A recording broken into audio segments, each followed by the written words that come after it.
Car accident के बाद जब मुझे अचानक सच का एहसास हुआ तो मैंने सबकी उम्मीदों के उलट फैसला लिया। हीरोइन के पीछे भागने के बजाय मैं गंभीर चेहरा बनाकर मेरे सबसे बड़े दुश्मन के सामने याददाश्त खोने का नाटक करने लगा। माफ कीजिए, आप कौन हैं? मेरी बात सुनते ही आरव की आंखें फैल गईं। उसके चेहरे पर छिपी हुई मायूसी साफ दिखाई दे रही थी। तुम मुझे नहीं पहचानते? मैंने सिर हिला दिया। क्या आप मेरे दोस्त हैं? उसने तुरंत इनकार कर दिया। नहीं, मैं तो इसी बहाने उससे दोस्ती की शुरुआत करना चाहता था, लेकिन उसने दोस्त होने से ही इनकार कर दिया। क्या वो अब भी मेरा दुश्मन ही बने रहना चाहता है? मैंने मुस्कुराते हुए उसे दूसरा मौका दिया। मैंने सोशल मीडिया पर पोस्ट डाली थी, सिर्फ आप ही मुझे देखने आए। क्या आप सच में मेरे दोस्त नहीं हैं? मेरा खाली सा चेहरा देखकर उसने धीरे से आह भरी। मैं तुम्हारा दोस्त नहीं हूँ। वह कुर्सी खींचकर मेरे सामने बैठ गया और पूछा, सिर्फ मैं ही क्यों आया हूँ? मीरा कहाँ है? मैंने हैरानी से पूछा। मीरा? वो कौन है? उसकी भौहें सिकुड़ गईं। तुम्हें मीरा भी याद नहीं? मैंने अपना माथा पकड़ लिया। मेरा दिमाग बिल्कुल खाली है, मुझे कुछ भी याद नहीं। ये सुनते ही उसके चेहरे की गंभीरता गायब हो गई और होंठों पर हल्की सी मुस्कान आ गई। अब मीरा भी उसकी तरह मेरी यादों से गायब थी, यानी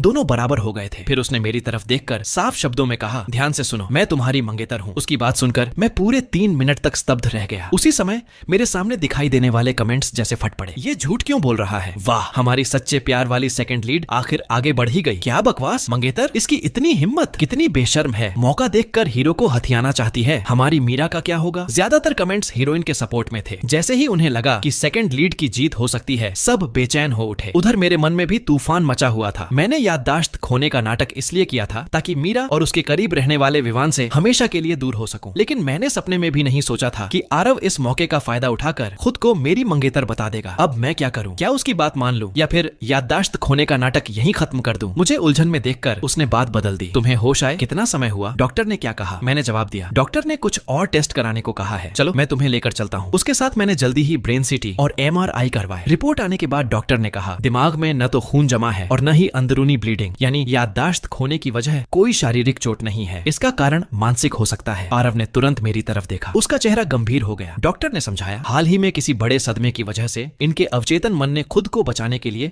यादों को बंद कर दिया है। मेडिकल भाषा में इसे डिसोसिएटिव एमनेशिया कहते हैं। सही काउंसलिंग से धीरे धीरे याददाश्त वापस आ सकती है। डॉक्टर की बात से मेरी नकली याददाश्त खोने की कहानी अब पूरी तरह विश्वसनीय बन चुकी थी। आरव और भी चिंतित हो गया। उसने डॉक्टर से पूछा, इनकी सेहत पर इसका कोई बुरा असर तो नहीं पड़ेगा? डॉक्टर मुस्कुराए, नहीं, बल्कि कुछ मामलों में यह अच्छी बात होती है। इन्होंने सिर्फ दुख भरी यादें भुलाई हैं, जिससे मानसिक रूप से जल्दी ठीक होने में मदद मिल सकती है। फिर डॉक्टर का चेहरा गंभीर हो गया। लेकिन सबसे बड़ी समस्या इनके पैरों की है। कार के नीचे लंबे समय तक दबे रहने की वजह से दोबारा अपने पैरों पर खड़ा होना बहुत मुश्किल होगा। डॉक्टर की बात पूरी होने से पहले ही आरव अचानक खड़ा हो गया। सर, बाकी बात आपके केबिन में करते हैं। मैं राज्य स्तरीय ओपेरा थिएटर का डांसर था और कई अंतरराष्ट्रीय मंचों पर प्रस्तुति दे चुका था। शायद वह नहीं चाहता था कि मुझे अपने पैरों की असली हालत का पता चले। डॉक्टर समझ गए। ठीक है, मेरे केबिन में चलिए। बाहर निकलने से पहले आरव ने मुड़कर मुझे गहरी नजर से देखा। मैंने भी पहली बार बिना किसी नफरत के शांत नजरों से उसकी तरफ देखा। मेरी नजरें मिलते ही उसकी आंखों में भावनाओं का सैलाब उमड़ पड़ा। उसने धीरे से मेरे सिर पर हाथ फेरा और मुस्कुराकर कहा, मैं अभी वापस आता हूँ। याद रखना, मेरा नाम आरव है और मैं तुम्हारी मंगेतर हूँ। मैं उसे जाते हुए देखता रहा। कमरे में फिर से सन्नाटा छा गया। मैंने ऊपर तैर रहे कमेंट्स की तरफ देखा। वहाँ अब भी बहस जारी थी। हमारी हीरोइन मीरा कहाँ है? जल्दी आओ,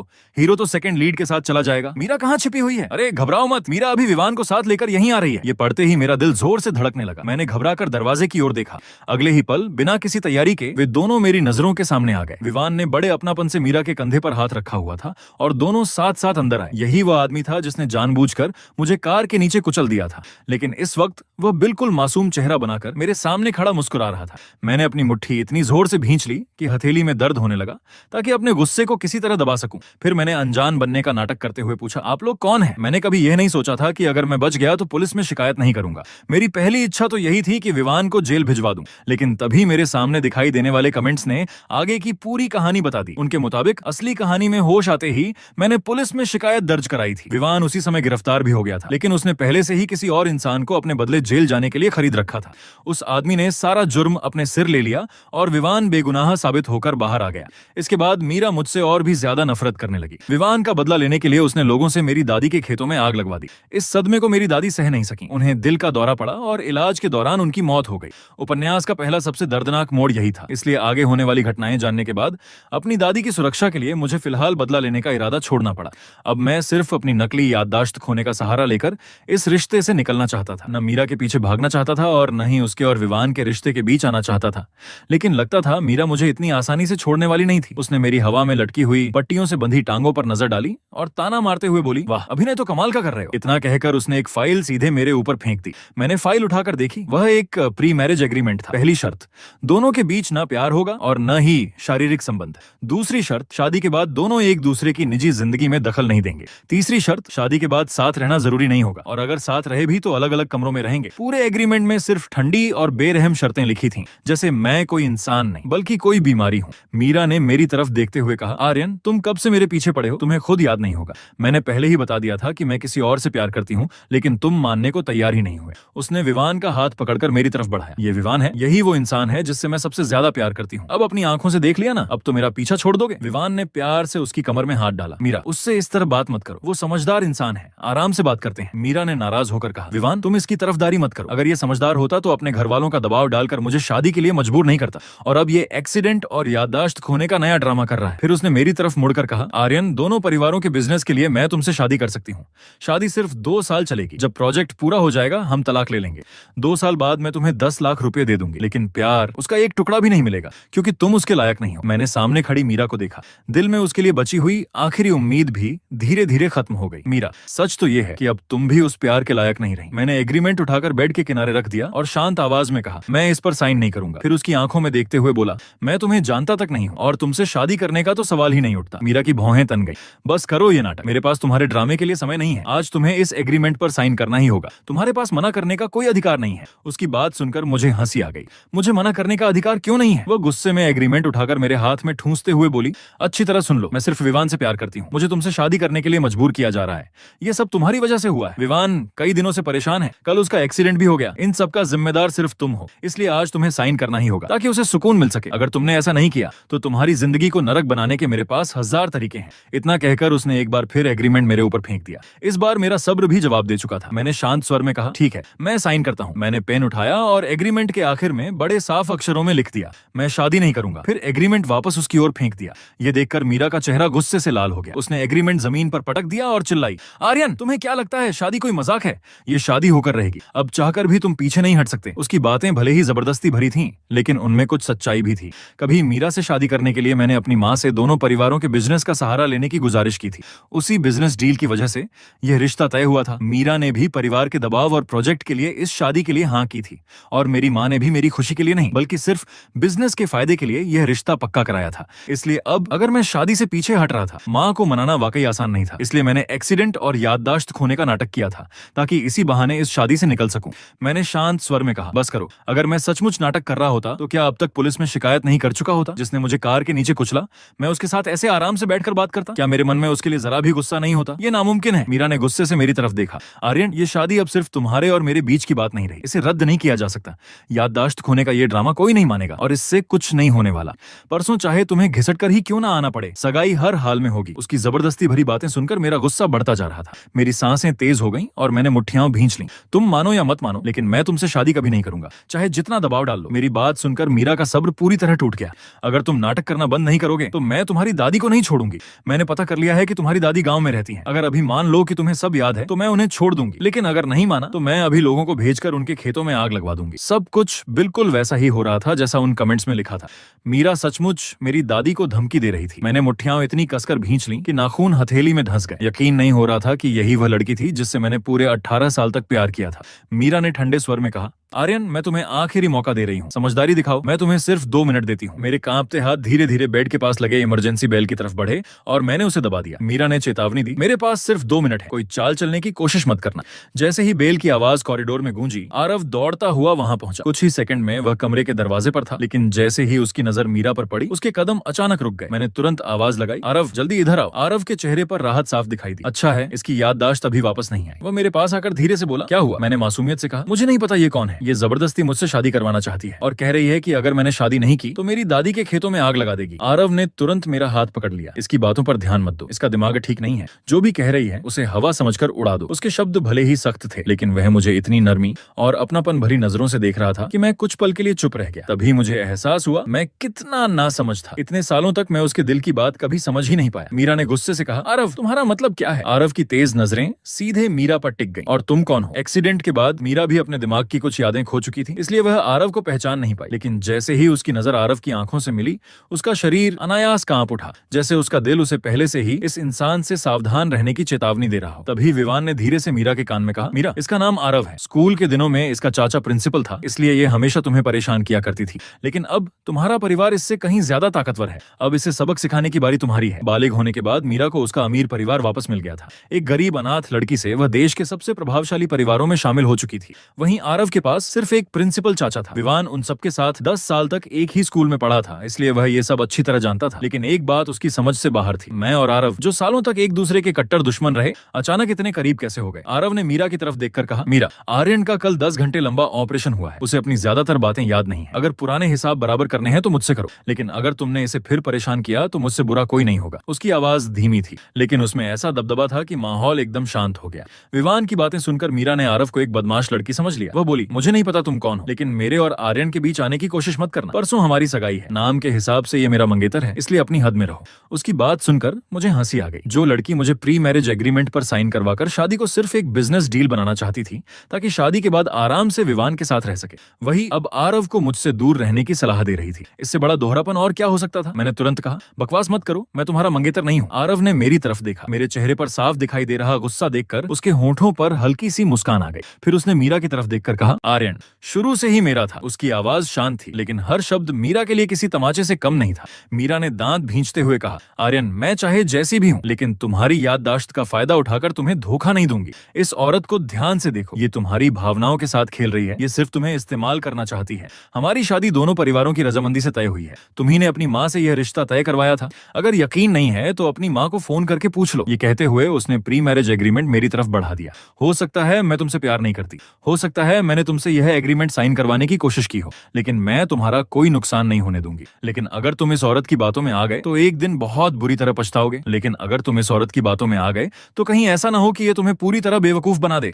अस्पताल आने से पहले मीरा इस शादी से बेहद नफरत करती थी। उसके दिल में मेरे लिए सिर्फ नफरत और इनकार था। लेकिन अब जब मैंने खुद शादी से मना कर दिया तो वही हर हाल में इस रिश्ते को पूरा करवाना चाहती थी। ये प्यार नहीं था, वह सिर्फ अपनी बेवजह की जिम्मेदारी निभाना चाहती थी। उसे बस इतना लग रहा था कि कहीं मैं किसी के धोखे में ना आ जाऊं। आरव ने मीरा की तरफ देखकर मुस्कुराते हुए कहा, मीरा, अगर तुम आर्यन को मुझसे छीनना चाहती हो तो फिर अपने तरीके से फैसला कर लेते हैं। उसने सिर हल्का सा तिरछा किया। उसकी आंखों में साफ चुनौती दिखाई दे रही थी। नहीं, विवान तुरंत बीच में आ गया। उसने मीरा का हाथ कसकर पकड़ लिया और कहा, आर्यन कोई खास इंसान नहीं है, उसके लिए इतना सब करने की जरूरत ही क्या है? आरव ने तिरस्कार भरी मुस्कान के साथ कहा, क्यों, डर गए क्या? उसकी नजरों में घमंड और आत्मविश्वास साफ झलक रहा था। मीरा ने गुस्से से दांत भींच लिए। तुम जैसी धोखेबाज इतनी अकड़ क्यों दिखा रही हो? आरव ने बिना झिझक जवाब दिया, अगर मुकाबला करने की हिम्मत नहीं है तो इसे तुम्हारी हार मान लो। इतना कहकर उसने मेरा हाथ अपने हाथ में ले लिया। आज से आर्यन मेरा है। मीरा गुस्से में तुरंत आगे बढ़ी, लेकिन इससे पहले कि वह कुछ करती, विवान ने उसका हाथ पकड़ लिया। उसने सख्त आवाज में कहा, अगर तुम सच में इसके लिए गई तो हमारा रिश्ता यहीं खत्म हो जाएगा। इतना कहकर विवान पलटकर चला गया। मीरा का चेहरा घबरा गया। विवान, रुको, मेरी बात तो सुनो। वह जल्दी जल्दी उसके पीछे भाग गई।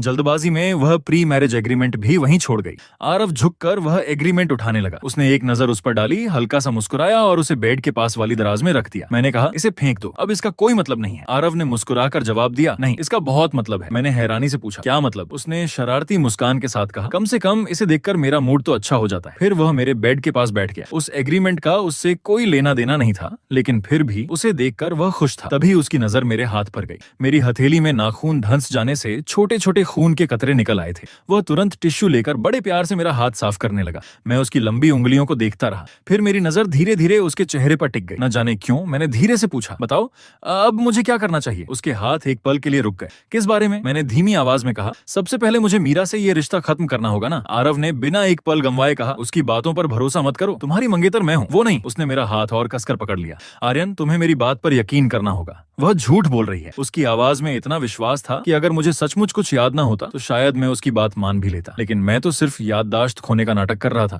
मुझे अच्छी तरह पता था कि शादी की बात सच थी, परसों सगाई होने वाली थी। इतनी बड़ी परेशानी सिर्फ उसके सब झूठ है कह देने से खत्म नहीं हो सकती थी। मेरे माथे पर चिंता की लकीरें और गहरी हो गईं। आरव ने मेरी बेचैनी समझ ली। तुम्हें अब भी मुझ पर भरोसा नहीं है? उसने अपना हाथ मेरी तरफ बढ़ाया। अपना फोन दो, मैं तुम्हारी माँ से बात करता हूँ। मैंने हैरानी से पूछा, क्या करने वाले हो? मुझे तो खुद समझ नहीं आ रहा कि माँ से क्या कहूँ। तुम क्या कर लोगे? आरव हल्का सा मुस्कुराया। तुम्हें अभी भी लगता है कि मीरा तुम्हारी मंगेतर है ना? बस एक बार मुझे तुम्हारी माँ से बात करने दो, फिर तुम्हारी सारी चिंता खत्म हो जाएगी। मैं झूठ नहीं बोल रहा, तुम्हारी असली मंगेतर मैं हूँ। मीरा तो सिर्फ तुम्हारी दुश्मन है। वह इतनी मजबूती और आत्मविश्वास से बोल रहा था कि ऐसा लग रहा था जैसे सब कुछ उसी के नियंत्रण में हो। शायद मैं भी उसके इस आत्मविश्वास से प्रभावित हो गया। मैंने बिना ज्यादा सोचे अपना फोन उसके हाथ में दे दिया। आरव ने बड़ी सहजता से फोन अनलॉक किया और कुछ ही सेकंड में एक नंबर मिला दिया। नमस्ते आंटी, मैं आरव बोल रहा हूँ। आर्यन का एक्सीडेंट हुआ था, उसकी याददाश्त चली गई है।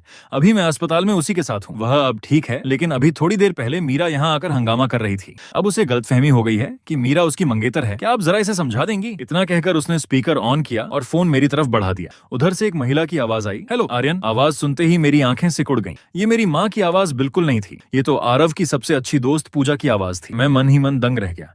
ये झूठा, क्या यह सचमुच मेरी नकली याददाश्त का फायदा उठाकर इस पूरे झूठ को आखिर तक निभाने वाला था? मैंने उसके आत्मविश्वास भरे चेहरे को देखा और मन ही मन आह भरते हुए उसका साथ देने का फैसला किया। जी मैं सुन रहा हूँ। उधर से आवाज आई, आर्यन बेटा बिल्कुल चिंता मत करना, आरव ही तुम्हारी मंगेतर है। उस मीरा की बातों में बिल्कुल मत आना, वो तुम्हारी दुश्मन है, उस पर भरोसा मत करना। आरव बहुत अच्छी लड़की है, मैंने उसके बारे में पूरी जानकारी निकलवाई है। तुम बेफिक्र होकर उसी पर भरोसा कर सकते हो। पूजा इतनी तेजी से बोले जा रही थी कि सचमुच किसी ज्यादा बोलने वाली आंटी जैसी लग रही थी, लेकिन मुझे तो सब पता था। मैंने बिल्कुल शांत आवाज में कहा, ठीक है समझ गया, अब फोन रखता हूँ। उधर से तुरंत जवाब आया, अरे इतनी जल्दी क्यों? माँ अभी तुमसे और बातें करना चाहती हैं। मैंने बिना एक पल गंवाए फोन काट दिया। अगर बात थोड़ी और चलती तो ये लोग मेरी पूरी जिंदगी का फैसला भी कर देते। उधर आरव को लगा कि उसकी पूरी योजना सफल हो गई है। वह खुशी से मुस्कुराया और अचानक मुझे अपनी बाहों में भर लिया।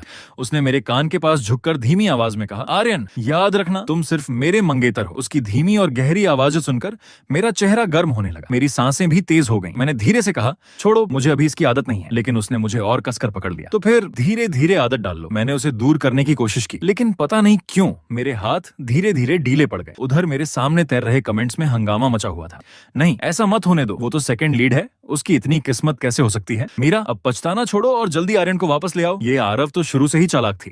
लेखक आखिरकार क्या रहा है? सेकंड लीड की जीत होने वाली है। दोनों तरफ के समर्थक आपस में लड़ रहे थे। उधर असली मंगेतर मीरा पूरी तरह बेचैन हो चुकी थी। उसे डर था कि कहीं मैं सचमुच आरव की बातों में ना आ जाऊं। पहली बार उसने अपनी झिझक छोड़कर मुझे मैसेज भेजा, लेकिन उसे पता चला कि मैं उसे पहले ही ब्लॉक कर चुका था। उसने फोन किया तो उसका नंबर भी ब्लैकलिस्ट में था। गुस्से से उसका चेहरा लाल हो गया। अब वह और इंतजार नहीं कर सकती थी। वह सीधे मेरे घर पहुंची और मेरे पिता राजेश से मिली। अंकल आर्यन का एक्सीडेंट हुआ है, उसकी याददाश्त चली गई है।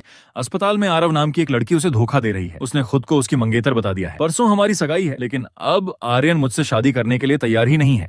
अगर ऐसा ही चलता रहा तो दोनों परिवारों की बिजनेस डील भी खतरे में पड़ जाएगी। मुझे लगता है अब आपको खुद इस मामले में दखल देना होगा। मीरा जानती थी कि मेरे पिता मुझसे ज्यादा बिजनेस को महत्व देते हैं, इसलिए उसने जानबूझकर पूरी बात का केंद्र सगाई और बिजनेस डील को बनाया। जैसा उसने सोचा था वैसा ही हुआ। मेरे पिता ने जैसे ही आरव का नाम सुना उनका चेहरा सख्त हो गया। बिना कुछ कहे वे तुरंत अस्पताल के लिए निकल पड़े। मीरा भी उनके पीछे पीछे चल दी। उधर अस्पताल में मैं और आरव साथ बैठकर खाना खा रहे थे। तभी मेरे सामने दिखाई देने वाले कमेंट्स अचानक तेजी से चलने लगे। लो आर्यन के पापा आ गए। अब आरव का झूठ ज्यादा देर नहीं टिकेगा, आगे बहुत बड़ा धमाका होने वाला है। देखते हैं अब आरव इस मुश्किल से कैसे निकलती है। ये सब पढ़कर मेरे हाथ में पकड़ी चॉपस्टिक वहीं रुक गई। दिल जोर से धड़कने लगा। मीरा सचमुच पापा को यहाँ ले आई थी। अब मुश्किल बढ़ने वाली थी। पापा आते ही आरव का झूठ पकड़ लेंगे। उनके स्वभाव को मैं अच्छी तरह जानता था। वह आरव को धोखेबाज समझकर तुरंत अस्पताल से बाहर निकाल देंगे और फिर मुझे जबरदस्ती मीरा के साथ सगाई करने के लिए मजबूर करेंगे। नहीं, ऐसा हरगिज नहीं होने देना था। मुझे हर हाल में मीरा से दूर रहना था। तभी आरव ने मेरे चेहरे की बेचैनी देख ली। क्या हुआ? एक पल में मेरे दिमाग में एक योजना आ गई। मैंने धीरे से कहा, अभी अभी मुझे कुछ बातें याद आने लगी हैं। मेरी बात सुनते ही आरव का चेहरा बदल गया। वह घबराकर मेरे करीब आया और बोला, क्या तुम्हें क्या याद आया? मेरे चेहरे की मासूमियत और आंखों में छिपी उदासी देखकर आरव का दिल पिघल गया। उसने तुरंत चॉपस्टिक नीचे रख दी।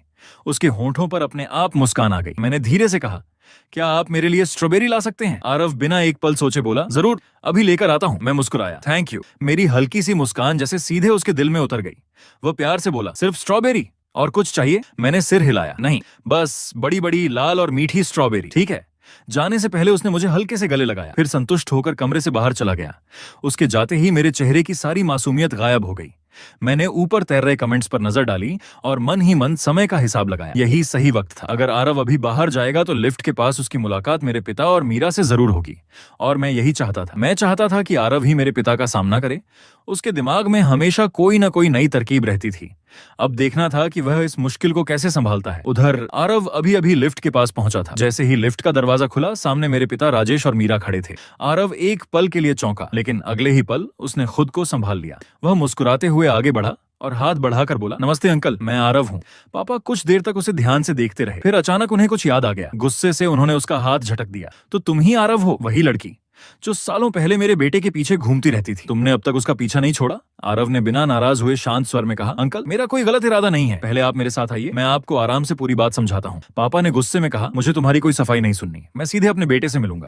आरव ने हल्की सी नजर मीरा की तरफ डाली और फिर बोला, अंकल मैं आपको उनसे मिलवाऊंगा, लेकिन उससे पहले आपको उनकी हालत के बारे में जानना जरूरी है। उसने जानबूझकर मीरा की तरफ देखते हुए कहा, शायद मीरा ने आपको आर्यन की असली मेडिकल रिपोर्ट नहीं बताई। ये सुनते ही मीरा का चेहरा बदल गया। वह तुरंत बोली, अंकल मैं भी उनकी चिंता कर रही थी, लेकिन यह लड़की लगातार उन्हें मेरे खिलाफ भड़का रही है। इसने आर्यन की याददाश्त खोने का फायदा उठाकर उसका ब्रेन वॉश कर दिया है। अब वह मुझसे नफरत करने लगा है। पापा का गुस्सा और बढ़ गया। उन्होंने उंगली दिखाते हुए आरव से कहा, मैं अच्छी तरह जानता हूँ कि तुम्हारे मन में क्या चल रहा है, लेकिन अपना सपना भूल जाओ। तुम जैसी निकम्मी लड़की मेरे बेटे के लायक नहीं हो। वह चाहे अपनी याददाश्त खो चुका हो, चाहे जिंदगी भर चल न सके, फिर भी तुम्हारी उससे शादी कभी नहीं होगी। ये शब्द सुनकर एक पल के लिए आरव का चेहरा उतर गया, लेकिन उसने खुद को संभाला और मुस्कुराते हुए बोला, अंकल मुझसे चाहे जितनी नफरत कीजिए, लेकिन अभी सबसे जरूरी बात आर्यन की हालत है। फिर उसने गंभीर होकर कहा, कल उनका 10 घंटे लंबा ऑपरेशन हुआ था। याददाश्त खोना सबसे छोटी समस्या है, सबसे बड़ी चिंता उनके दोनों पैरों की है। आर्यन के पैरों को क्या हुआ? पापा का पूरा ध्यान उसी तरफ चला गया। वह एक डांसर है, उसके पैरों का बीमा भी कराया हुआ है, उसके पैर ठीक होने ही चाहिए। हालांकि पापा ने मुझे कभी ज्यादा प्यार नहीं दिया था, लेकिन मैं फिर भी उनका बेटा था। मेरे डांस ने देश विदेश में नाम कमाया था और कई बार वही मेरी कामयाबी पर गर्व किया करते थे। अगर मैं फिर कभी डांस नहीं कर पाया तो उन्हें भी बहुत बड़ा झटका लगेगा। आरव ने शांत स्वर में कहा, अंकल आप घबराइए मत, मैं आपको डॉक्टर के पास ले चलता हूँ। फिर उसने मीरा की तरफ देखकर कहा, मीरा तुम्हारे आने की जरूरत नहीं है, वैसे भी तुम्हें आर्यन की हालत से कोई खास मतलब नहीं है। ये ताना सुनते ही मीरा का चेहरा गुस्से से भर गया। पापा तुरंत उसकी तरफदारी करते हुए बोले, क्यों नहीं जाएगी? मीरा आर्यन की मंगेतर है और तुम तो सिर्फ एक धोखेबाज लड़की हो। अगर किसी को यहाँ से जाना चाहिए तो वो तुम हो। डांट खाने के बाद भी आरव चुपचाप उनके पीछे चल दिया। उसे अब एहसास हो चुका था कि उसकी स्थिति आसान नहीं थी। कुछ देर बाद तीनों डॉक्टर के केबिन में पहुंचे। वहीं पहली बार मीरा और पापा को मेरी असली मेडिकल रिपोर्ट के बारे में पता चला। डॉक्टर ने गंभीर आवाज में कहा, मरीज के दोनों पैर करीब 40 मिनट तक कार के नीचे दबे रहे। कई जगह हड्डियां बुरी तरह टूट चुकी थीं और लंबे समय तक खून की सप्लाई भी नहीं हो पाई। ऐसी स्थिति में हमेशा के लिए अपाहिज होने की संभावना बहुत ज्यादा है और अगर चमत्कार से वह चल भी पाए तब भी दोबारा डांस करना लगभग नामुमकिन होगा। डॉक्टर की बात सुनते ही पापा का चेहरा उतर गया। उन्होंने घबरा कर कहा, डॉक्टर साहब चाहे जितना पैसा लगे मेरे बेटे को फिर से स्टेज पर खड़ा कर दीजिए। डॉक्टर ने अफसोस से सिर हिलाया। ये पैसों का मामला नहीं है, उन्हें अस्पताल बहुत देर से लाया गया था। सच कहूं तो उस समय हमें उनके दोनों पैर काटने पड़ सकते थे। क्या पैर काटने पड़ते? पापा ने गुस्से में डॉक्टर का कॉलर पकड़ लिया। वह डांसर है, उसके पैर कैसे काट सकते थे? डॉक्टर घबरा गए। शांत हो जाइए, हमने उनके पैर नहीं काटे।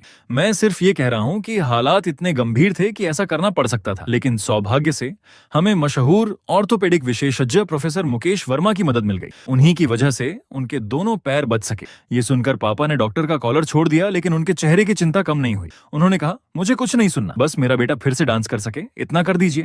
लेकिन डॉक्टर की अगली बात ने उनकी सारी उम्मीद तोड़ दी। मैं पहले भी कह चुका हूं, उनके पैर बच जाना ही मेडिकल साइंस के हिसाब से किसी चमत्कार से कम नहीं है। अब वह दोबारा अपने पैरों पर खड़े हो पाएंगे या नहीं, यह भी अभी तय नहीं है। जहां तक दोबारा डांस करने की बात है, उसकी उम्मीद तभी की जा सकती है जब एक बार फिर प्रोफेसर मुकेश वर्मा उनका इलाज करें। पापा तुरंत बोले, तो उन्हें बुलाइए। डॉक्टर ने गहरी सांस ली। प्रोफेसर मुकेश वर्मा अब मरीज नहीं देखते, उन्होंने अस्पताल का काम छोड़ दिया है और अब सिर्फ रिसर्च करते हैं। बिना बहुत बड़े संपर्कों के उनसे मिलना लगभग असंभव है। तभी मीरा ने पूछा, वो किस रिसर्च इंस्टीट्यूट में है?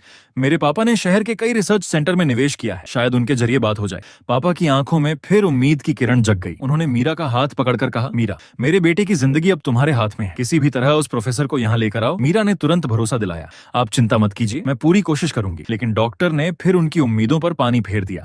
प्रोफेसर मुकेश वर्मा दिल्ली में है, उनका रिसर्च सेंटर जोंगलिन ग्रुप के अंतर्गत आता है। इतने बड़े स्तर के संपर्कों के बिना उनसे मिलना लगभग असंभव है। जैसे ही जोंगलिन ग्रुप का नाम आया, पापा और मीरा दोनों एकदम चुप हो गए। वह देश के सबसे प्रभावशाली बिजनेस घरानों में से एक था। उनके जैसे लोग उस स्तर तक पहुंचने की कल्पना भी नहीं कर सकते थे। पापा ने आखिरी उम्मीद के साथ पूछा, क्या उनके अलावा कोई और डॉक्टर इलाज नहीं कर सकता? डॉक्टर ने धीरे से सिर हिलाया। इस बार उनके पैर बचाने के लिए हमने प्रोफेसर मुकेश वर्मा की नई मेडिकल तकनीक और उनके विकसित किए गए विशेष उपकरण का इस्तेमाल किया था। मैं खुद डॉक्टर हूँ, लेकिन ऐसी तकनीक पहली बार देखी है। सच कहूँ तो वह किसी चमत्कार से कम नहीं थी। आपको अब सिर्फ एक चमत्कार की जरूरत है, और अगर वह कहीं हो सकता है तो सिर्फ प्रोफेसर मुकेश वर्मा के पास। ये सुनकर पापा पूरी तरह टूट गए। उन्होंने गहरी सांस ली और चुपचाप मीरा के कंधे पर हाथ रख दिया। पापा पापा ने मीरा की तरफ देखते हुए भारी आवाज में कहा, मीरा, अगर भविष्य में मेरा बेटा दोबारा कभी डांस नहीं कर पाया तो उसे बेकार समझकर छोड़ मत देना। पापा की यह बात सुनकर मीरा के मन में पहली बार इस रिश्ते को लेकर जिम्मेदारी का एहसास हुआ। उसने गंभीर स्वर में कहा, अंकल आप चिंता मत कीजिए, मैं कभी आर्यन का साथ नहीं छोड़ूंगी। मैं उसे किसी भी चीज की कमी महसूस नहीं होने दूंगी। बस कुछ ही शब्दों में दोनों ने मेरी पूरी जिंदगी का फैसला कर लिया।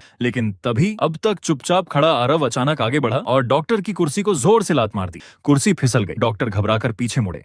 सामने आरव की ठंडी और तीखी नजरें देखकर वह एक पल के लिए सब समझ गए। उन्होंने हल्की सी खांसी के साथ कमरे की चुप्पी तोड़ी। तो क्या आप लोग प्रोफेसर मुकेश वर्मा से दोबारा इलाज करवाने का इरादा छोड़ चुके हैं? पापा ने बेबसी से कहा। और कर भी क्या सकते हैं, हमारे पास इतने बड़े संपर्क कहाँ हैं? लेकिन मीरा ने डॉक्टर की बातों में छिपा इशारा तुरंत पकड़ लिया। उसने सावधानी से पूछा, डॉक्टर साहब क्या आपके पास प्रोफेसर मुकेश वर्मा से संपर्क करने का कोई तरीका है? पापा भी तुरंत बोले, हाँ डॉक्टर साहब, जब आप उन्हें एक बार बुला सकते हैं तो दूसरी बार भी बुला सकते हैं। सीधी बात बताइए, कितने पैसे लगेंगे? डॉक्टर जैसे इसी सवाल का इंतजार कर रहे थे। उन्होंने मुस्कुराते हुए कहा, असल में यहाँ इस कमरे में ही एक ऐसा इंसान मौजूद है जो ये काम कर सकता है। पापा और मीरा दोनों एक साथ बोले, कौन? डॉक्टर ने अपना हाथ उठाया और खिड़की के पास खड़े आरव की तरफ इशारा कर दिया। ये झोंगलिन ग्रुप के चेयरमैन की बेटी, सॉन्ग परिवार की दूसरी बेटी। आरव। आधी खुली खिड़की से रात की ठंडी हवा अंदर आ रही थी। हवा से आरव के बाल हल्के हल्के उड़ रहे थे। वह शांत चेहरे के साथ मोबाइल स्क्रीन पर उंगलियां चला रहा था। बाहर से वह हमेशा की तरह बेहद रौबदार और ठंडा दिखाई दे रहा था, लेकिन अंदर ही अंदर उसकी खुशी का ठिकाना नहीं था। मानो वह मन ही मन कह रहा हो, देख लिया मीरा, आर्यन को बचा सकता है तो सिर्फ मैं, तुम्हारे बस की बात नहीं है। उधर पापा का मुंह हैरानी से खुला का खुला रह गया।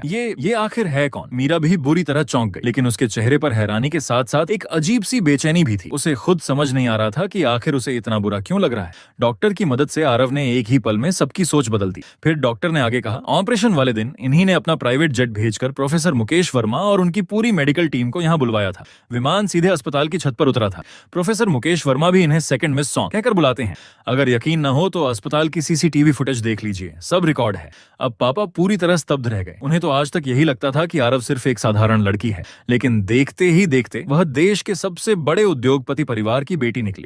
ये बात उनके लिए पचाना मुश्किल था। डॉक्टर ने आखिरी बात कही, अगर आप दोबारा प्रोफेसर मुकेश वर्मा को बुलाना चाहते हैं तो सबसे सही तरीका यही है कि सेकंड मिस सॉन्ग से मदद मांगे। फिर उन्होंने खुद आरव की तरफ देखकर पूछा, सेकंड मिस सॉन्ग, क्या आप इनकी मदद करेंगी? अगर डॉक्टर खुद यह बात न कहते तो शायद पापा के लिए आरव से मदद मांगना भी बहुत मुश्किल होता। और मीरा, वह तो अब भी आरव के सामने झुकने के लिए बिल्कुल तैयार नहीं थी। उधर आरव अब भी खिड़की के पास उसी शांति और रौब के साथ खड़ा था। अब तक डॉक्टर धीरे धीरे सबके सामने आरव की असली हैसियत और अहमियत साबित कर चुके थे। आखिरकार वह पल आ ही गया जब सबकी नजरें उसी पर टिक गईं।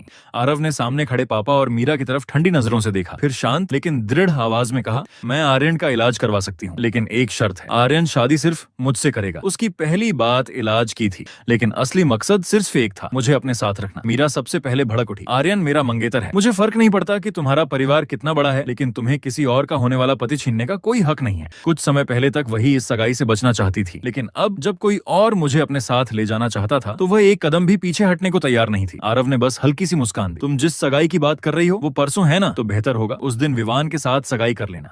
आर्यन तो अस्पताल में रहेगा, उसके पास तुम्हारे लिए समय नहीं होगा। सिर्फ एक वाक्य ने मीरा को पूरी तरह चुप करा दिया। उसका चेहरा गुस्से से लाल पड़ गया, लेकिन वह कुछ बोल नहीं सकी। उसे डर था, अगर आरव ने अस्पताल में हुई सारी बातें बता दी तो विवान का सच सबके सामने आ जाएगा। उधर पापा भी तुरंत बात समझ गए। उन्होंने मीरा को समझाते हुए कहा, मीरा परसों सगाई होना तो मुमकिन ही नहीं है। आर्यन का अभी अभी ऑपरेशन हुआ है, वो तो बिस्तर से भी नहीं उठ सकता। तुम्हें यह बात समझनी होगी। उन्होंने प्यार से उसके कंधे पर हाथ रखा। अगर आरव सचमुच इतने बड़े उद्योगपति परिवार की बेटी थी तो पापा का झुकाव उसी की तरफ होना तय था। आखिर ऐसा रिश्ता किसी सपने से कम नहीं था, लेकिन उन्होंने अपनी खुशी जाहिर नहीं होने दी। मीरा ने फिर भी हार नहीं मानी। वो बोली, ठीक है, सगाई की तारीख आगे बढ़ सकती है, लेकिन रिश्ता नहीं टूटेगा। ये शादी सिर्फ दो लोगों की नहीं बल्कि दोनों परिवारों के बिजनेस की भी बात है।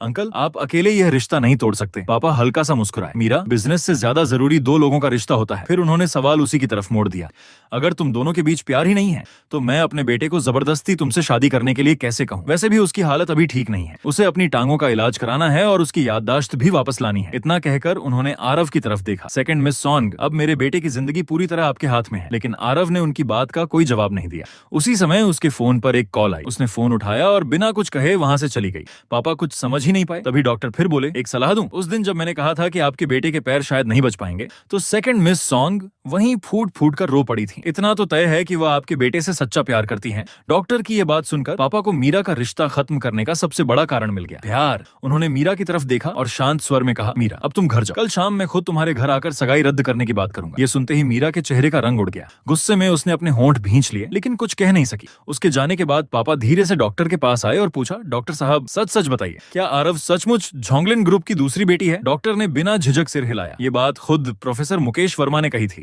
इसमें झूठ की कोई गुंजाइश नहीं है। फिर उन्होंने धीमे स्वर में जोड़ा, लेकिन सेकंड मिस सॉन्ग अपनी पहचान छिपाकर रखना चाहती हैं। अस्पताल के डायरेक्टर ने भी हमें सख्त हिदायत दी है कि इस बारे में किसी से कुछ न कहें। पापा हैरान होकर बोले, इतनी बड़ी पहचान छिपाने की क्या जरूरत है? डॉक्टर मुस्कुराए, ये तो मुझे भी नहीं पता। वैसे आगे चलकर आप उनके ससुर बनेंगे, आप चाहें तो खुद उनसे पूछ लीजिए। ससुर शब्द सुनते ही पापा का चेहरा खिल उठा। उन्हें हमेशा से लगता था कि उनका बेटा आर्यन हैंडसम, प्रतिभाशाली और मशहूर डांसर होने की वजह से किसी बड़े घर में शादी करेगा, लेकिन उन्होंने कभी नहीं सोचा था कि रिश्ता देश के सबसे बड़े उद्योगपति परिवार से जुड़ सकता है। उसी समय केबिन का दरवाजा खटखटाया गया। आरव हाथ में ताजी लाल स्ट्रॉबेरी की टोकरी लिए अंदर आई और मुस्कुराकर बोली, आर्यन कहाँ है? आरव के जाते ही पापा ने अपनी बात साफ कर दी, मैंने मीरा से कह दिया है कि वह घर चली जाए, कल मैं खुद उसके घर जाकर सगाई रद्द करने की बात करूंगा। ये सुनकर आरव के होंठों पर हल्की सी मुस्कान आ गई।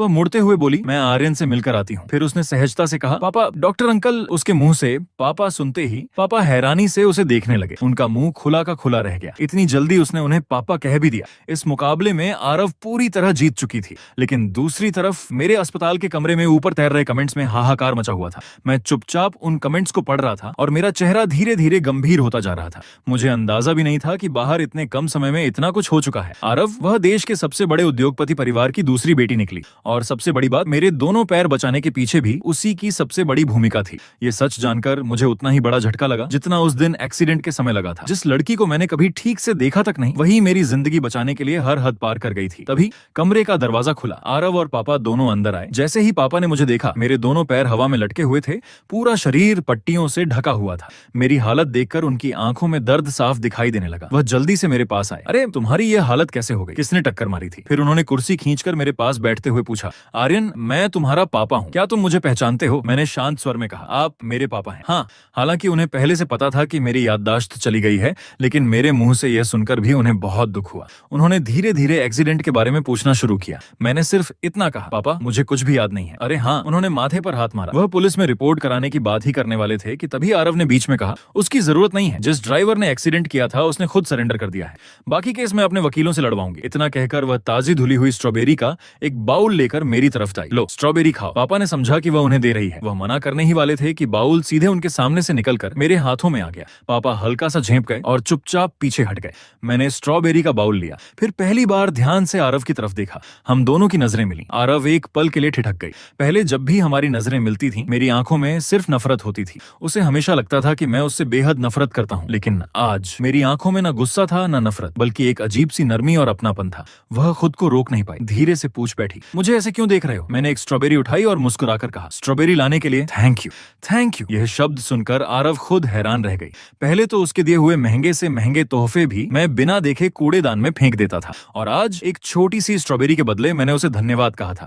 आरव के चेहरे पर दिल से निकली मुस्कान फैल गई। उसे लगा जैसे उसकी सारी मेहनत सफल हो गई हो। लेकिन अगले ही पल मैंने वही स्ट्रॉबेरी का बाउल पापा की तरफ बढ़ा दिया। पापा आप भी खाइए। फिर मैंने आरव की तरफ देखा। आरव आप भी लीजिए। आरव ने मुस्कुराकर सिर हिला दिया। नहीं, ये सारी तुम्हारे लिए है। पापा भी बोले, तुम ही खाओ बेटा, तुम्हें स्ट्रॉबेरी बहुत पसंद है, कल मैं तुम्हारे लिए एक पूरी टोकरी मंगवा दूंगा। मैंने स्ट्रॉबेरी का एक टुकड़ा खाया और हल्की मुस्कान के साथ कहा, थैंक यू पापा, लेकिन मुझे सबसे ज्यादा तो दादी के खेत की स्ट्रॉबेरी पसंद है। दादी? ये सुनते ही पापा एकदम चौंक गए। उन्हें यकीन ही नहीं हुआ कि सब कुछ भूल जाने के बाद भी मुझे अपनी दादी याद थी, लेकिन अपने अमीर पिता नहीं। मैंने धीरे से सिर हिलाया। हाँ, जब मेरी आंख खुली थी तब मेरे दिमाग में कुछ भी नहीं था। फिर धीरे धीरे मुझे दादी याद आने लगी, और उनके साथ गांव में बिताया हुआ बचपन भी। ये बहाना मैंने पहले से सोच रखा था। दादी मुझे सबसे अच्छी तरह जानती थी। उनके सामने पूरी तरह याददाश्त खोने का नाटक करना आसान नहीं था, इसलिए मैंने यही कहानी चुनी। ये सुनते ही पापा की आंखों में उम्मीद चमक उठी। मतलब तुम्हारी याददाश्त वापस आ सकती है? उधर आरव का चेहरा अचानक गंभीर हो गया। उसने अनजाने में अपनी मुट्ठी कस ली। मैंने मासूम बनकर मानकर जवाब दिया, मुझे नहीं पता कितनी यादें लौटेंगी, अभी तो सिर्फ दादी ही याद आई हैं। पापा मन ही मन बुदबुदाए, सिर्फ वही बूढ़ी औरत ही क्यों याद आई? फिर अचानक उनके दिमाग में एक ख्याल आया। वह मुस्कुराते हुए बोले, आर्यन, अस्पताल से छुट्टी मिलने के बाद तुम मेरे घर आकर रहना, मैं तुम्हारी देखभाल के लिए सबसे अच्छे लोग रख दूंगा। इतना कहकर उन्होंने प्यार जताने के लिए मेरे हाथ पर अपना हाथ रखा।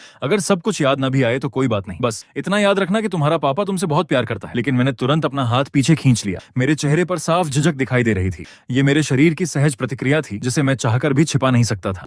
मैं अच्छी तरह समझ रहा था कि पापा का यह अचानक उमड़ा हुआ प्यार कितना बनावटी था। उन्हें मुझसे नहीं, मेरे पीछे खड़े आरव के ताकतवर परिवार से मतलब था। मेरी प्रतिक्रिया देखकर भी पापा जरा भी असहज नहीं हुए। वह हंसते हुए बोले, कोई बात नहीं, अभी तुम्हें मैं अजनबी लग रहा हूँ, कुछ दिन साथ रहोगे तो सब ठीक हो जाएगा। उनकी बात सुनते ही मेरा चेहरा फीका पड़ गया। मैंने तुरंत कहा, नहीं, मैं दादी के साथ ही रहूंगा। पापा ने बिना सोचे मना कर दिया, बिल्कुल नहीं, गांव में इलाज की सुविधा कहाँ है? तुम्हें अपने पैरों का इलाज कराना है, तुम मेरे साथ हमारे बड़े घर में रहोगे। मैंने होंठ भींच लिए। मैं किसी भी कीमत पर उनके साथ नहीं रहना चाहता था। पिछले 20 साल में उन्होंने मुझे कभी अपने पास नहीं रखा और अब अचानक उनका प्यार सिर्फ इसलिए जाग गया था क्योंकि आरव एक बड़े उद्योगपति परिवार से थी। मुझे सबसे ज्यादा नफरत ऐसे रिश्तों से थी जिनमें स्वार्थ घुल जाए, खासकर अपने रिश्तों से। मुझे किसी भी हाल में मना करना था। लेकिन तभी आरव की शांत आवाज अब पूरे कमरे में गूंज उठी, पापा, आपको परेशान होने की जरूरत नहीं है, आर्यन अस्पताल से छुट्टी मिलने के बाद मेरे साथ रहेगा। मैं हैरानी से उसकी तरफ देखने लगा। क्या वह ये बात इतनी आसानी से कैसे कह सकती थी? पापा भी चौंक गए। क्या तुम्हारे साथ रहेगा? ये ठीक नहीं लगेगा। उन्हें पता था कि आरव सालों से मुझसे प्यार करती है, लेकिन मेरी याददाश्त जाने का फायदा उठाकर मुझे अपने घर ले जाना उन्हें भी कुछ ज्यादा ही जल्दबाजी लगा। उधर ऊपर तैर रहे कमेंट्स फिर शोर मचाने लगे। नहीं, बिल्कुल नहीं, आरव बहुत चालाक है। आर्यन, होश में आओ। मीरा, जल्दी आओ, तुम्हारा होने वाला पति कोई और ले जा रही है। लेकिन आरव को किसी की परवाह नहीं थी। वह सिर्फ मेरी तरफ देख रही थी। उसकी आंखों में एक ही बात साफ दिखाई दे रही थी, वह मुझे किसी भी हालत में अपने पास रखना चाहती थी। हालांकि उस समय उसकी ये बात किसी ने नहीं मानी। उसके चेहरे पर साफ निराशा दिखाई देने लगी, भौहें हल्की सी सिकुड़ गईं। इसके बाद किसी ने यह चर्चा दोबारा नहीं छेड़ी कि अस्पताल से छुट्टी मिलने के बाद मैं कहाँ रहूंगा। शायद पापा और मैं दोनों ही समझ चुके थे कि आरव इस रिश्ते को लेकर कुछ ज्यादा ही उतावली हो चुकी थी। रात हो गई, पापा घर चले गए। आरव अस्पताल में ही मेरे साथ रुक गई। कमरे की लाइट बंद थी। खिड़की से आती चांदनी पूरे कमरे में फैल रही थी। चारों तरफ गहरी खामोशी थी, मानो कोई खूबसूरत तस्वीर सामने हो। मैं बिस्तर पर लेटा हुआ आरव की धीमी सांसों की आवाजें सुन रहा था। मेरा दिल जोर जोर से धड़क रहा था। ये पहली बार था जब मैं किसी लड़की के साथ एक ही कमरे में रात बिता रहा था। भले ही हम एक ही बिस्तर पर नहीं थे, फिर भी मुझे अजीब सी घबराहट हो रही थी। आखिर कुछ दिन पहले तक हम एक दूसरे के सबसे बड़े दुश्मन थे। मैंने छत की तरफ देखते हुए धीरे से पूछा, आरव, सो गई हो क्या? अंधेरे में आरव ने तुरंत आंखें खोल दी। क्या हुआ? तबीयत तो ठीक है ना? मैंने धीमी आवाज में कहा। नहीं, ऐसी कोई बात नहीं, लेकिन कल से मेरे लिए किसी नर्स या केयरटेकर का इंतजाम कर देना। तुम घर जाकर आराम से सो जाया करो। मेरी बात खत्म होते ही पूरे कमरे में सन्नाटा छा गया। कुछ पल ऐसे बीते जैसे समय ही रुक गया हो। मैं दोबारा कुछ कहने ही वाला था कि तभी आरव की धीमी सी आह सुनाई दी। उसकी आवाज में साफ उदासी थी। आर्यन, तुम फिर मुझे ठुकरा रहे हो। आज मैंने उसका गले लगना ठुकराया था, उसकी शादी की बात भी मना कर दी थी, अब उसके मेरे साथ रुकने की बात भी ठुकरा दी। और अगर पिछले 10 साल जोड़ दिए जाए तो शायद उसे ठुकराना मेरी आदत ही बन चुका था। मैंने धीरे से कहा, मुझे लगता है हमें थोड़ा समय देना चाहिए। मुझे अभी तुम्हारे बारे में कुछ भी याद नहीं है। क्या हम धीरे धीरे एक दूसरे को जान सकते हैं? आरव उठकर मेरी तरफ देखने लगी। उसने बेहद शांत आवाज में कहा, आर्यन, तुम्हें कुछ भी याद करने की जरूरत नहीं है, बस मुझसे शादी कर लो। मैं कभी तुम्हें हारने नहीं दूंगी। उसकी बात सुनकर मैंने तुरंत दूसरी तरफ मुंह फेर लिया। बात भरोसे की नहीं है। मैं बिना कुछ जाने समझे शादी नहीं करना चाहता। आरव ने नरमी से कहा, डरो मत, मैं तुम्हें हमेशा खुश रखूंगी। मैंने गहरी सांस ली। मुझे उससे डर नहीं लगता। मुझे डर इस बात का है कि कहीं बाद में मुझे पछतावा ना हो। फिर मैंने उसकी तरफ देखा। और तुम्हें, क्या तुम्हें बिल्कुल डर नहीं लगता कि अगर मुझे सब कुछ याद आ गया तो शायद मैं तुमसे शादी करने के फैसले पर पछता जाऊं? कम से कम अपने लिए कोई रास्ता तो खुला छोड़ो। मैं उसे समझाने की पूरी कोशिश कर रहा था। मैं चाहता था कि वह समझ जाए मजाक और हकीकत में बहुत फर्क होता है। लेकिन अंधेरे में उसकी गंभीर आवाज सुनाई दी, मुझे किसी रास्ते की जरूरत नहीं है। मैं तुमसे प्यार करती हूँ। जो भी नतीजा होगा मैं उसे स्वीकार कर लूंगी। उसके अचानक किए गए इस इजहार ने मेरी धड़कन एक पल के लिए रोक दी। मैं अंधेरे में चुपचाप उसे देखता रह गया। उधर उसी समय एक आलीशान बार में मीरा और विवान अपने दोस्तों के साथ पार्टी कर रहे थे। चारों तरफ तेज संगीत, रंग बिरंगी रोशनी और हंसी ठिठोली का माहौल था। एक दोस्त हंसते हुए बोला, सुना है आर्यन की याददाश्त चली गई है, अब तो आरव उसकी जिंदगी में आ जाएगी। मीरा, आखिर तुम्हें उससे छुटकारा मिल ही गया। बाकी लोग भी खुशी से चिल्लाने लगे, बधाई हो मीरा, आखिर उस चिपकू लड़के से पीछा छूट ही गया। वैसे भी जैसी जोड़ी होनी चाहिए वैसी ही बन रही है। आर्यन जैसा गांव का लड़का और आरव जैसी लड़की, दोनों एक दूसरे के लिए ही बने हैं। सब जोर जोर से हंसने लगे। तभी विवान ने हाथ में शराब का गिलास पकड़कर बनावटी गंभीरता से कहा, ऐसी बातें मत करो। आखिर आर्यन मेरा छोटा भाई है और आरव भी एक बड़े परिवार से है। अगर ये बातें बाहर चली गईं तो अच्छा नहीं लगेगा। ऊपर से वह बहुत सभ्य और अच्छा इंसान बनने की कोशिश कर रहा था, लेकिन मीरा की नजर में वही सबसे मासूम और नेक इंसान था। तभी किसी ने हंसते हुए कहा, अरे छोड़ो भी, आरव कैसी अमीर घर की लड़की, वह तो बचपन से दूसरों के सहारे पली एक अनाथ है।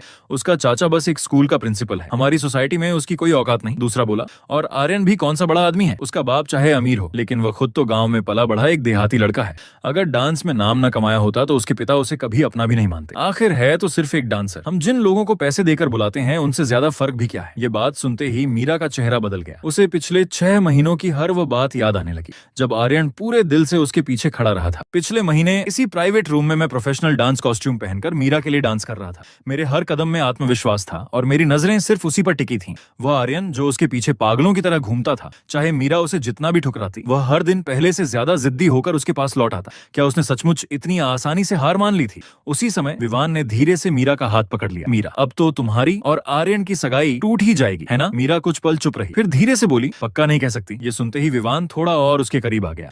उसने धीमी आवाज में कहा, अगर रिश्ता सचमुच टूट गया तो हम दोनों शादी कर लेते हैं। मीरा काफी देर तक चुप रही। आखिरकार उसके होंठों से बस एक शब्द निकला, ठीक है। विवान खुशी से झूम उठा। उसने उसका हाथ कसकर पकड़ लिया। आरव को आर्यन के साथ रहने दो, मुझे लगता है दोनों एक दूसरे के लिए ही बने हैं। मीरा ने बस हल्के से सिर हिला दिया। लेकिन उसकी आंखों में कोई खुशी नहीं थी, सिर्फ खालीपन था। ये सब सिर्फ मैं देख पा रहा था क्योंकि ऊपर तैर रहे कमेंट्स मुझे पूरी सच्चाई बता रहे थे।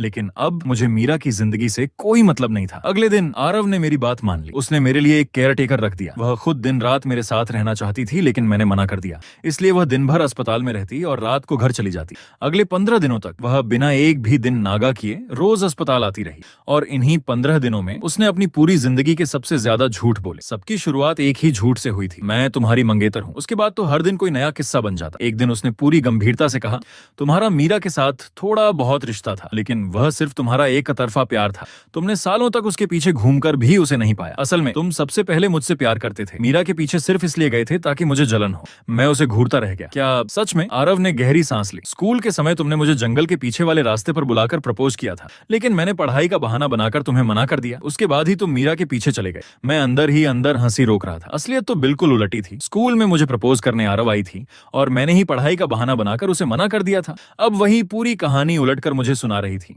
हर बार जब वह पूरे विश्वास के साथ झूठ बोलती, मैं बाहर से मासूम बना रहता, लेकिन अंदर ही अंदर हंसी से लोटपोट हो जाता। मैं मीरा को खो चुका था, अपने पैरों की उम्मीद भी लगभग खो चुका था। जिंदगी अंधेरी लग रही थी। अगर आरव इस तरह झूठ बोलकर मुझे मुस्कुराना चाहती थी तो मैंने भी तय कर लिया कि उसका साथ दूंगा। लेकिन शायद मेरी यही चुप्पी उसकी हिम्मत बन गई। उसके झूठ दिन ब दिन और भी बड़े होने लगे। एक दिन तो वह अपने साथ एक आदमी को भी ले आई। आर्यन, ये तुम्हारा सबसे अच्छा दोस्त है। मनोज। सामने खड़े उस लड़के को देखते ही मैं उसे पहचान गया। स्कूल के दिनों में मैं उससे सबसे ज्यादा चिढ़ता था और आज आरव उसी को मेरा सबसे अच्छा दोस्त बता रही थी। मैं मन ही मन बोला, आरव तुम तो हद ही कर रही हो। वह लड़का मुस्कुराते हुए मेरे पास आया। आर्यन, मेरे भाई, तुम्हारे साथ बहुत बुरा हुआ। इतना कहकर उसने मुझे जोर से गले लगा लिया। उसके शरीर से सिगरेट और तेज परफ्यूम की मिलीजुली गंध आ रही थी। मैंने तुरंत भौहें सिकोड़ ली। आरव ने तुरंत उसे डांट दिया, ज्यादा चिपकने की जरूरत नहीं है। वह खुद मेरे बिस्तर के पास आकर बैठ गई। मनोज ने मुंह बनाते हुए कहा, जब तुम नहीं होगी तब मैं फिर गले लगाऊंगा। आरव ने उसे घूरा। तुम्हें यहाँ उसकी देखभाल के लिए बुलाया है, उसे परेशान करने के लिए नहीं। चुपचाप बैठो। डांट पड़ते ही मनोज एकदम शांत हो गया। मैंने आरव की तरफ देखा। क्या तुम कहीं जा रही हो? वह मेरी तरफ झुककर बोली, हाँ, मुझे दिल्ली जाना होगा। तुम्हारे पैरों के इलाज के बारे में प्रोफेसर से बात करनी है। असल में वह अपने घर जाकर हमारी शादी की बात भी बताने वाली थी।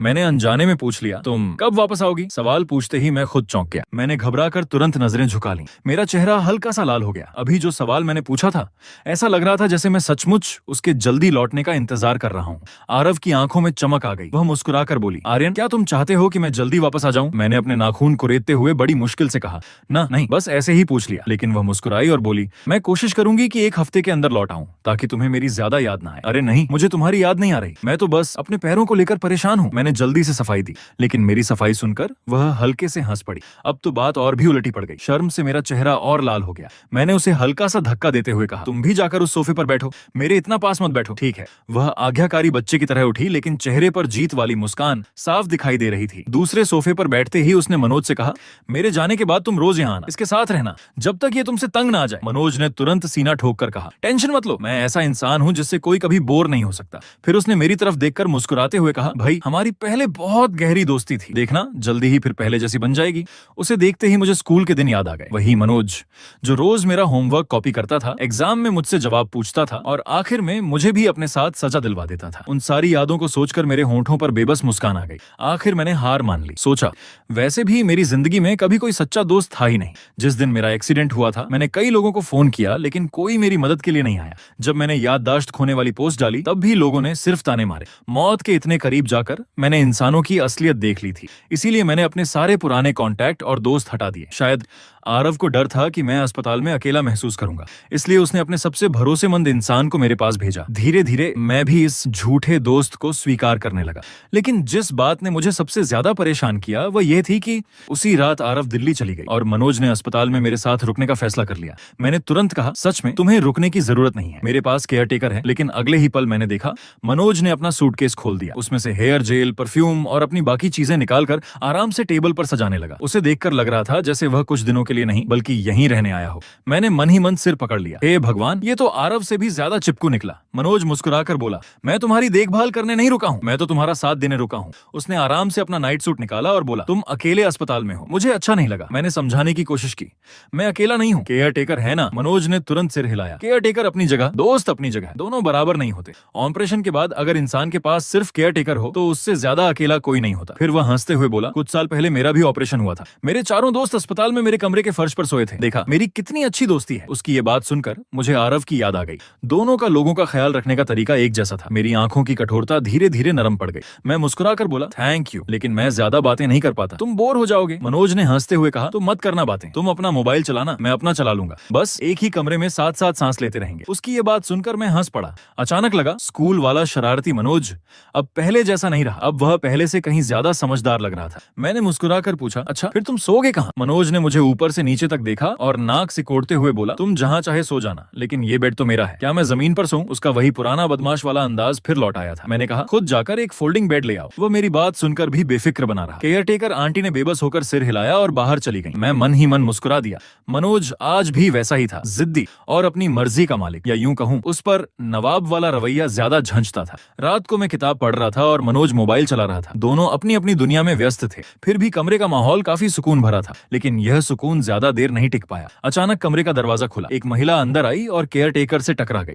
आर्यन अभी व्यस्त है? मैं उसकी माँ हूँ। उन्होंने साधारण सा स्वेटर पहन रखा था, बाल भी बस यूं ही बांध रखे थे। उन्हें देखकर कोई भी यही कहता कि वह एक आम गृहिणी है। केयर टेकर उन्हें अंदर ले आई। सर, आपकी मम्मी आई है। मैंने तुरंत किताब नीचे रख दी और घबराकर दरवाजे की ओर देखने लगा। उधर मनोज भी फौरन पर्दे के पीछे छिप गया। कुछ ही पलों में मेरी सगी माँ सुषमा कमरे में दाखिल हुई। मेरे मुंह से निकलने ही वाला था माँ, लेकिन अगले ही पल मुझे याद आया कि मैं तो याददाश्त खोने का नाटक कर रहा हूँ। मैंने तुरंत बात बदल दी। क्या आप मेरी माँ हैं? सुषमा कुछ पल के लिए जड़ हो गई। उन्हें पहले से पता था कि मेरे एक्सीडेंट के बाद मेरी याददाश्त चली गई है, लेकिन अपने बेटे के मुंह से यह सवाल सुनना उनके लिए बेहद दर्दनाक था। उन्होंने धीरे से सिर हिलाया। हाँ, मैं तुम्हारी माँ हूँ आर्यन। ये कहते कहते उनकी आंखें भर आईं। मैं सामने खड़ी उस जानी पहचानी फिर भी अजनबी लग रही माँ को देखता रहा। सीने में एक अजीब सा दर्द उठने लगा। उन्होंने कांपती आवाज में पूछा, आर्यन अब कैसे हो? कोई तुम्हारी देखभाल कर रहा है ना? पैसों की कोई परेशानी तो नहीं है? उन्होंने अपना पर्स कसकर पकड़ रखा था। मैंने मुस्कुराने की कोशिश की। मैं ठीक हूँ, पैसों की भी कोई दिक्कत नहीं है। पापा ने मेरा इंश्योरेंस कराया था,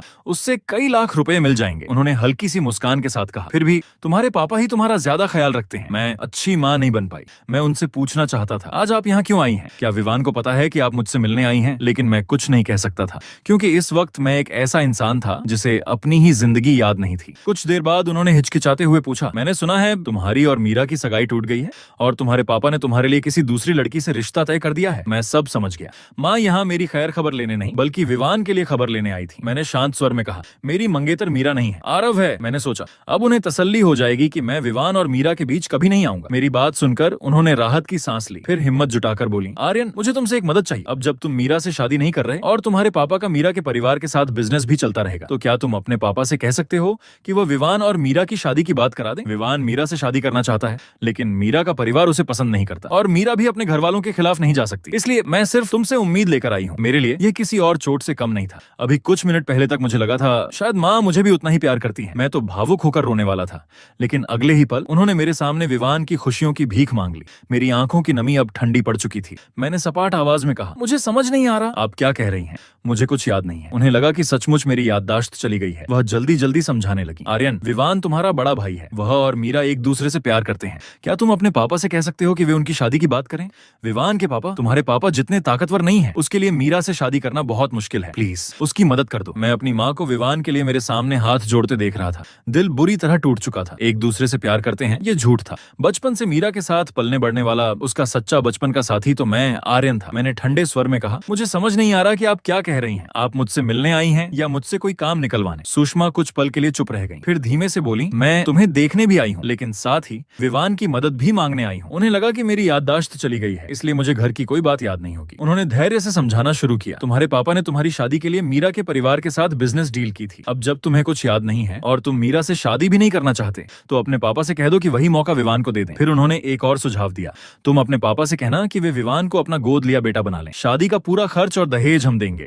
जो बिजनेस प्रोजेक्ट तुम्हारे लिए था वही विवान की शादी का तोहफा मान लिया जाए। क्या ऐसा नहीं हो सकता? मैंने बिना किसी भाव के सिर हिला दिया। अगर ऐसा करना है तो आप खुद जाकर पापा से बात कीजिए, मैं नहीं करूंगा। सुषमा बेबस होकर बोली, मैं उनसे कैसे कहूं? तुम्हारे पापा मुझसे नफरत करते हैं, वो सिर्फ तुम्हारी बात सुनेंगे। मैंने शांत लेकिन सख्त आवाज में कहा, मेरे और पापा के रिश्ते भी कोई अच्छे नहीं है। मैं उनसे ऐसी बात कभी नहीं कहूंगा। और वैसे भी मेरी मंगेतर मीरा नहीं, आरव है। मैं किसी से कुछ छीनना नहीं चाहता। लेकिन सुषमा हार मानने को तैयार नहीं थी। उन्होंने मेरा हाथ पकड़ने की कोशिश की। हाँ, मुझे पता है कि तुम विवान से कुछ नहीं छीनोगे, तुम हमेशा से अच्छे बेटे रहे हो। लेकिन जैसे ही उन्होंने मेरा ठंडा हाथ पकड़ा, मैंने तुरंत झटक दिया। उन्हें समझ आ गया कि बातों से मैं नहीं मानूंगा, इसलिए उन्होंने विनती करनी शुरू कर दी, आर्यन बस एक बार अपनी माँ की बात मान लो। मैंने दर्द भरी आवाज में पूछा, आप सिर्फ मुझसे ही क्यों कह रही हैं? क्या इसलिए क्योंकि आपको लगता है कि मैं सबसे आसान निशाना हूँ? मेरी आवाज भर्रा गई। मेरा एक्सीडेंट हो चुका है, मेरी याददाश्त चली गई है, मेरे पैर लगभग जवाब दे चुके हैं, मेरी सगाई भी टूट गई। इतना सब होने के बाद भी क्या अब आप मुझे भावनाओं का सहारा लेकर मजबूर करेंगी? मेरी बात सुनते ही सुषमा की आंखों से आंसू बहने लगे। उन्होंने रोते हुए कहा, मैं तुम्हें मजबूर नहीं कर रही, मेरे पास तुम्हारे अलावा कोई और नहीं है। फिर उन्होंने धीरे से कहा, मैं बहुत बीमार हूँ, शायद मेरे पास ज्यादा समय नहीं बचा। ये सुनते ही मैं चौंक कर उनकी तरफ मुड़ा। क्या हुआ है आपको? कौन सी बीमारी है? लेकिन उन्होंने सीधा जवाब नहीं दिया, बस मुस्कुराने की कोशिश करते हुए बोली, मेरी बीमारी मायने नहीं रखती, मुझे बस अपने बच्चों की चिंता है। मैं समझ गया, वह मेरी सहानुभूति जीतना चाहती थी। उन्होंने फिर कहना शुरू किया, आर्यन तुम हमेशा से सबसे होनहार रहे हो, तुमने अपने डांस के दम पर नाम कमाया। आज एक्सीडेंट के बाद भी तुम्हारे लिए एक लड़की शादी करने को तैयार है। लेकिन विवान के पास ऐसा कुछ नहीं है, न उसकी नौकरी तुम्हारी जैसी है, न उसकी शक्ल, न उसका परिवार। मीरा ही उसकी जिंदगी की आखिरी उम्मीद है। प्लीज अब जब तुम अपनी जिंदगी में आगे बढ़ चुके हो तो अपने भाई की भी थोड़ी मदद कर दो। लेकिन इस समय मेरे मन में सिर्फ माँ की बातें गूंज रही थी। उनका हर शब्द खुला पक्षपात था। मेरी आंखें भर आईं। क्या आप सच में मेरी माँ हैं? क्या आपने कभी मुझसे प्यार किया भी है? माँ ने आंसू भरी आंखों से सिर हिलाया। मैं तुमसे भी प्यार करती हूँ और विवान से भी, लेकिन विवान तुम्हारी तरह काबिल नहीं है। तुम्हारे पास सब कुछ है, इसलिए उसकी मदद कर दो। तुम्हारे लिए ये कोई मुश्किल बात नहीं है। या फिर तुम अपनी माँ की मदद ही नहीं करना चाहते? क्या तुम अपनी माँ को दुख देकर मार डालना चाहते हो? इतना सुनते ही मेरे साथ रुका। मयंक अब खुद को रोक नहीं पाया। उसने झटके से पर्दा हटाया और गुस्से में बोला, आंटी अब बस भी कीजिए। क्यों हर बार आरव ही विवान के लिए कुर्बानी दे? कौन सा कानून कहता है कि उसे उसकी जिंदगी बनानी ही पड़ेगी? विवान उसका सगा भाई भी नहीं है, फिर क्यों हर बार उसी से त्याग की उम्मीद रखती है? आपके आंसू उसके एक्सीडेंट के लिए नहीं है। आपको दुख सिर्फ इस बात का है कि उसने विवान की मदद करने से मना कर दिया। आपके दिल में कौन सा बेटा बसता है ये आप खुद अच्छी तरह जानती हैं। 20 साल तक उसे गांव में छोड़ दिया, कभी उसकी सुध नहीं ली, और आज जब उसके पास सब कुछ है तब उसका हक मांगने चली आई है। माँ ने हैरानी से उसकी तरफ देखा। उन्हें अंदाजा ही नहीं था कि कमरे में कोई और भी मौजूद है। उन्होंने जल्दी जल्दी आंसू पोंछे और उल्टा मुझसे ही बोली, तुम्हारा दोस्त यहाँ था तो बताया क्यों नहीं? मैंने निराश नजरों से उन्हें देखा। ये दोस्त रात भर मेरी देखभाल करने आया है, ये आपसे ज्यादा मेरा अपना लगता है। अब आप दोबारा यहाँ मत आइए। अरव तुम अपनी माँ से ऐसे कैसे बात कर सकते हो? इतना कहकर उन्होंने अपने बैग से एक लाल लिफाफा निकाला और मेरे बेड के पास रख दिया। ये माँ की तरफ से है, मैं तुमसे प्यार नहीं करती, ऐसी बात नहीं है। मयंक तुरंत चिल्लाया, आरव ये मत लेना, अभी पैसे दे रही हैं, बाद में कहेंगी पैसे ले लिए लेकिन काम नहीं किया।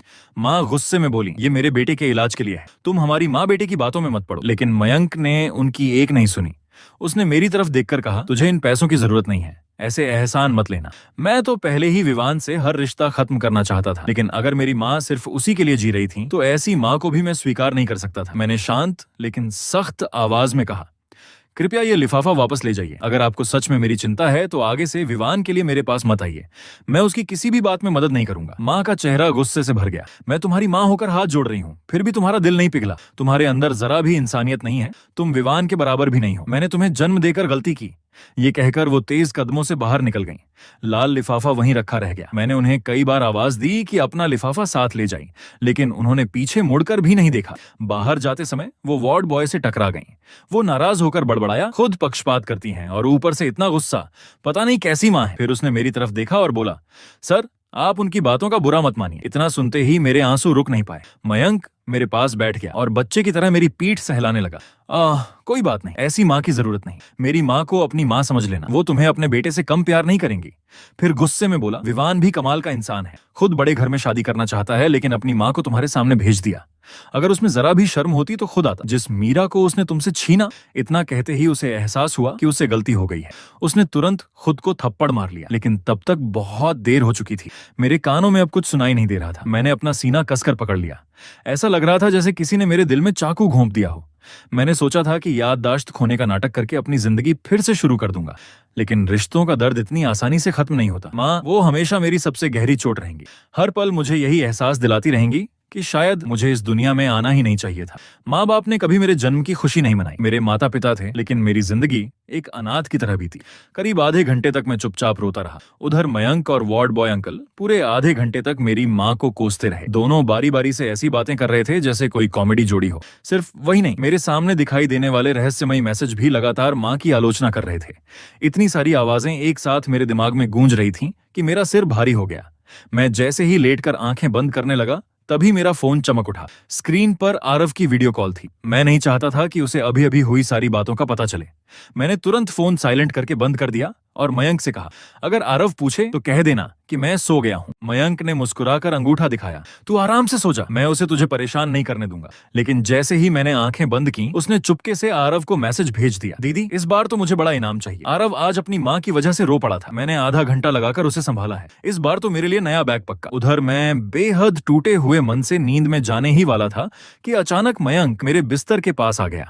उसने मोबाइल की तेज रोशनी मेरे चेहरे पर डाल दी। मैंने आंखें सिकोड़ते हुए पूछा, क्या कर रहे हो? वो फुसफुसाया, जानबूझकर नहीं जगा रहा। मैंने तुम्हें व्हाट्सएप पर एक वीडियो भेजा है, अभी खोलकर देखो। मैंने थकी हुई आवाज में कहा, कल देख लूंगा, अभी सोना चाहता हूँ। लेकिन उसने जिद की। आरव ने कहा है कि तुम ये वीडियो अभी देखोगे, पहले वीडियो देखो फिर सो जाना। उसकी जिद देखकर मैं मना नहीं कर पाया। ठीक है। तभी वो वापस अपनी बेड पर चला गया। मैंने फोन खोला और वीडियो डाउनलोड होने का इंतजार करने लगा। वीडियो काफी बड़ा था। डाउनलोड होने में पूरे 3 मिनट लग गए। इंतजार करते करते मेरी उत्सुकता बढ़ती जा रही थी, क्योंकि वीडियो के थंबनेल में स्कूल यूनिफॉर्म पहने आरव दिखाई दे रही थी। कुछ ही देर बाद वीडियो चल पड़ा। स्क्रीन पर सबसे पहले आरव का खूबसूरत चेहरा दिखाई दिया। उसने कैमरे की तरफ देखते हुए हल्की मुस्कान के साथ कहा, आरव सिर्फ इसलिए नाच रही हूँ क्योंकि तुम देखना चाहते थे। उसने कैमरा सेट किया और धीरे धीरे पीछे चली गई। अब पूरा शरीर दिखाई देने लगा। अगले ही पल उसने अपनी स्कूल जैकेट उतार दी और मैं जोर से हंस पड़ा। यकीन करना मुश्किल था कि स्कूल यूनिफॉर्म के अंदर उसने सफेद रंग का वही सूट पहन रखा था जो कभी मैं पहना करता था। वो सूट उसके पतले शरीर पर इतना बड़ा लग रहा था कि ऐसा लग रहा था जैसे कोई बच्चा बड़े लोगों के कपड़े पहनकर खड़ा हो। मैं हंसी रोक ही नहीं पा रहा था। हे भगवान, ये आखिर कर क्या रही है? तभी फोन से एक जानी पहचानी धुन बजने लगी। ये वही लोक नृत्य का संगीत था जिस पर मैं कभी मंच पर प्रस्तुति देता था। मैं हैरान रह गया। नहीं, क्या ये सच में डांस करने वाली है? अगले ही पल आरव ने एक तेल वाला पारंपरिक छाता हाथ में लिया, नृत्य की मुद्रा बनाई और सचमुच मेरे लिए नाचना शुरू कर दिया। समय सबसे बड़ा मरहम होता है। समय के साथ हर घाव भर गया। लंबे इलाज और कड़ी मेहनत के बाद आरव पूरी तरह ठीक हो गया। उसने फिर से अपने पैरों पर खड़े होकर अपनी अधूरी नृत्य यात्रा पूरी की और अपने सपनों को दोबारा जी लिया। आरव ने अपने सारे गिले शिकवे पीछे छोड़ दिए। दोनों ने शादी की और हमेशा के लिए एक दूसरे का हाथ थाम लिया। अब उनकी जिंदगी प्यार, विश्वास और खुशियों से भर चुकी थी। मीरा ने भी अपनी गलतियों से सीख ली और विवान के साथ अपनी नई जिंदगी शुरू की। दोनों परिवारों के बीच भी पुराने मनमुटाव धीरे धीरे खत्म हो गए। आरव ने अपनी माँ को माफ तो कर दिया, लेकिन अब उसने अपनी खुशियों से कभी समझौता न करने का फैसला किया। आखिरकार उसे वह परिवार मिला जिसकी उसे हमेशा तलाश थी। हर किरदार को उसकी मंजिल मिल गई। अधूरी मोहब्बतें अपने अंजाम तक पहुंची, टूटे रिश्तों को उनका जवाब मिला और हर सवाल का अंत हो गया। यहीं आरव, मीरा और विवान की कहानी हमेशा के लिए पूरी होती है। आप सभी का इस खूबसूरत सफर में साथ देने के लिए दिल से धन्यवाद। अगर यह कहानी आपको पसंद आई हो तो इसे अपने दोस्तों के साथ जरूर साझा करें। फिर मिलेंगे एक नई कहानी के साथ। मोरल: किस्मत इंसान को कई रास्तों पर ले जाती है, लेकिन अंत में वही रिश्ता टिकता है जिसमें प्यार के साथ विश्वास, सम्मान और साथ निभाने का साहस हो। हर अंत किसी नई शुरुआत का संदेश देता है।